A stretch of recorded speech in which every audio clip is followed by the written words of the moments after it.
Taurus placement, they're going to do what they want to do, when they want to do it, how they want to do it. Hi everyone, welcome back to my channel, welcome back to my bedroom, and welcome back to another episode of me.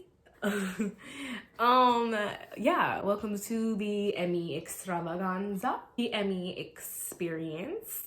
And if you're new here, thank you for stopping by. I really appreciate it.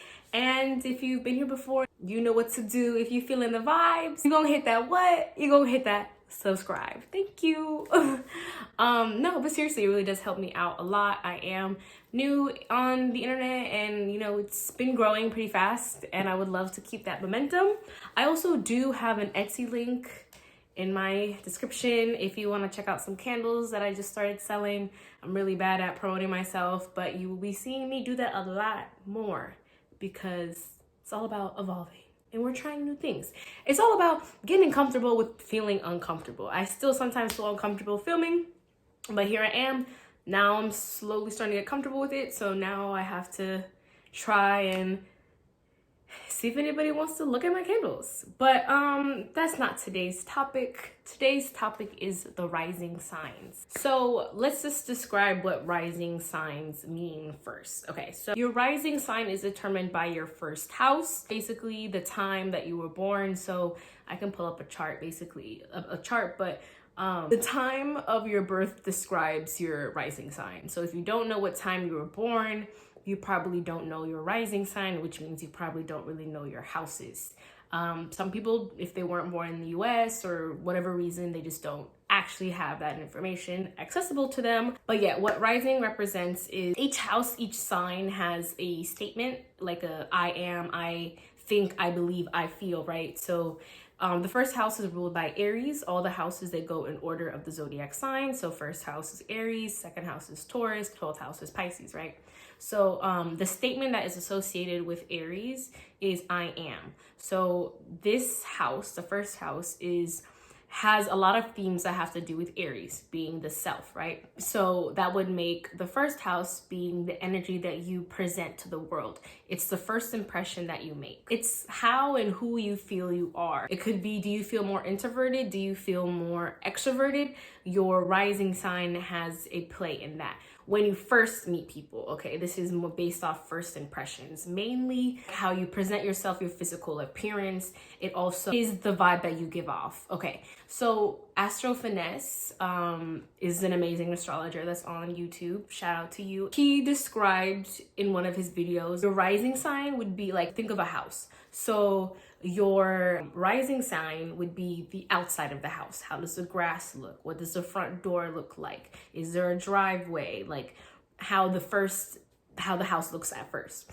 Your sun sign would be like the living room. You know, everybody when they first go into a house, you normally are in the living room, right? It's the most accessible to people, your general energy, because clearly just because the outside of a house looks a certain way doesn't mean the inside is gonna look like that way, right? And then your moon sign would be your bedroom, okay? So like your bedroom is, you know, the closest representation of who you really are, right? That private emotional side of yourself. So they're all you, they're all your home, but they all just mean different things. So I hope that made sense. The rising sign also determines your chart ruler. Aries is ruled by the first house. So if somebody had an Aries rising, for example, your chart ruler would be Mars. So the Mars energy would have a dominant characteristics in how you present yourself, in your personality. So Mars energy is it's very intense, it's very determined, it's very motivated, it gets things done, it's very sure of itself. So somebody with an Aries rising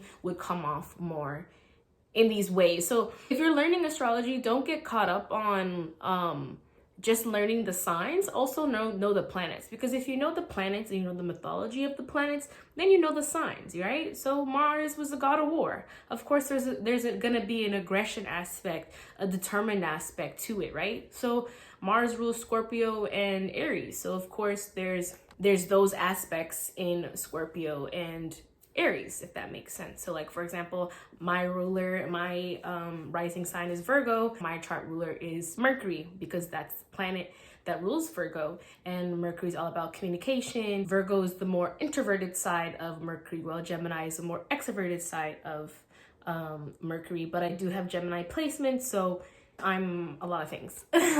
That's Gemini for you. Let's just get into the next sign. So now that you have a better understanding of what the rising sign means in astrology and how you can apply it and how you can look it up in your chart, let's move on to the next sign. So Taurus risings, they come off very charming, right? They're very calm, like have a very calm demeanor, and they're very pleasant to be around. They're very practical people. They may take a while to make a decision just because they really think about all the possible outcomes when it comes to making a decision. So sometimes it might take them a long time to make a decision, but once they finally do, they really commit to it, which is one of the reasons why change is a hard thing for them. They are a fixed sign, so fixed signs, Scorpio, Aquarius, what's the fourth one? Scorpio, Aquarius, Taurus. There's a fire one. What am I missing?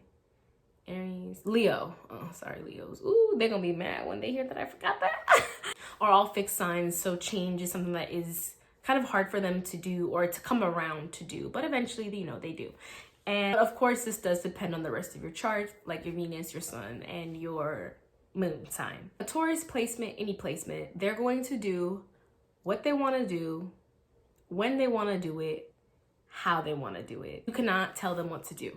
They don't listen. They may hear what you have to say, but they won't listen. How a Taurus rising may look. So they're ruled by Venus. Venus is the planet of beauty, so they may have very like symmetrical faces, like golden rule, you know, like how that plays a part in the golden rule, right, where things are symmetrical. They like to look good. They like to appeal to the senses because they are ruled by the senses. So when they present themselves, they may, you know, hair done, nails done, they smell good, you know. They like distinct, they may have like a distinct fashion or like a distinct aesthetic that they like stick to. I feel like, I mean, everyone's aesthetic is different, but they just like to be fly. Like Taurus placements, they like to be fly. So especially as a Taurus rising, you're gonna see that they like to look good. They do look good. They smell good. You know, their hair looks good. Their makeup looks good. Their outfit looks good. The accessories go with it. Like they're pretty detailed when it comes to those things because they're ruled by the senses. So physical touch, right? Physical touch is probably one of their love languages as well because they are a physical earth sign. And Venus is like an affectionate planet, right? Taurus placements, Taurus risings, they place a lot of value on material things. So they may have a lot of things, they may hoard a lot of things, or like, you know, maybe they have a lot of shoes, maybe they have a lot of makeup, I don't know, whatever their thing is that they enjoy, like whatever like aesthetically pleasing thing they enjoy, they're gonna have a lot of it. Yeah, like money. They like to have a lot of money or like, you know, and build it for themselves. They're very like independent people and prideful people, stubborn people. You know, they're not going to ask you for help. They're not going to do it. They will suffer first. The material things are really important to them, and like things having a value is really important to them, and they might put material things over like the people in their life, but they get lost in it, I guess is what you can say, depending on the rest of your chart. You know, this does depend on your Sun and your Venus and your Moon, but they can get lost in their like addiction to being so successful and like having all these things that they can like lose track sometimes. But I don't want to make it sound like their relationships aren't important to them. They take a while to warm up to people, but like once they like have a relationship with you, like they're very like serious about the people that they like. They're very intentional with the people in their lives. So yeah, like loyalty is like extremely important to them, especially being a fixed sign as well, and an earth, you know, so they're very loyal, and they stick with the people that you know work with them. They can be seen as lazy by other people, just because they're, like I said, they're gonna do things when they want to, how they want to, when they want to do it, right? So this can be seen as lazy to some people, but they're just like very like self-care people. Like they believe in enjoying themselves and whatever that may be. So if they check one thing off their list, their to-do list for the day or for the week, best believe they're taking a nap. Best believe they're buying them new shoes. Best believe they're taking themselves out to dinner. Like self-care is just really important to them. Trust me, I understand. And I understand you. I have a Taurus moon. So I agree with that statement. Yeah, I think one thing that Taurus is here to learn in this lifetime is that like stability doesn't only come from financial things. It doesn't only come from material things as well. I understand like your main focus is to become stable and like to feel really secure in yourself, but that's not the only thing that should be of value and should be important to you. Like there's other things that you can be spending your emotional and mental time like focusing on, I guess. Don't neglect your emotions. Like don't be afraid to embrace your emotions, and don't be afraid of change as well.